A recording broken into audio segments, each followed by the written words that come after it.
माता सीता का पूर्व जन्म वेदवती के रूप में हुआ था, जिनका एक प्राचीन मंदिर उत्तराखंड के चाई गांव में स्थित है। यहाँ माता सीता की पूजा वेदवती कन्या के रूप में की जाती है। माना जाता है कि वेदवती ही माता सीता का पूर्व जन्म था और इस मंदिर में उनकी पूजा सफेद पत्थर की शिला के रूप में की जाती है। मंदिर के पुजारी बताते हैं कि वेदवती माता लक्ष्मी का अवतार थीं और उनका जन्म राजा कुशध्वज और मालावती के यहाँ हुआ था।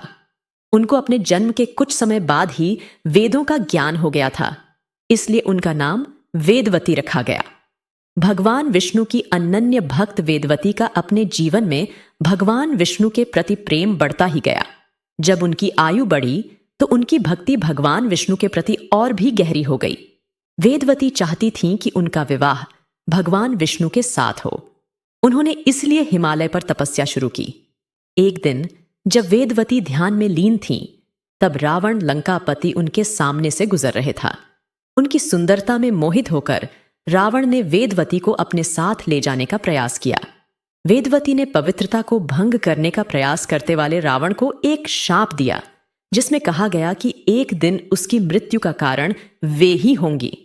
बाद में वेदवती ने स्वयं को रावण से बचाने के लिए अग्नि में कूद गई और अपने शरीर को भस्म कर लिया। कुछ मान्यताएं कहती हैं कि उन्होंने पर्वत से कूदकर अपने प्राण त्याग दिए। रावण के कारण वेदवती ने अपने पूज्य भगवान विष्णु को प्राप्त न कर सकीं। उनकी तपस्या अधूरी रही। वेदवती का शाप खाली न हो, इसलिए उन्होंने मिथिला के नरेश जनक के यहाँ जन्म लिया। इस प्रकार रामायण की शुरुआत हुई और माता सीता के रूप में खुद रावण के विनाश का कारण बनी।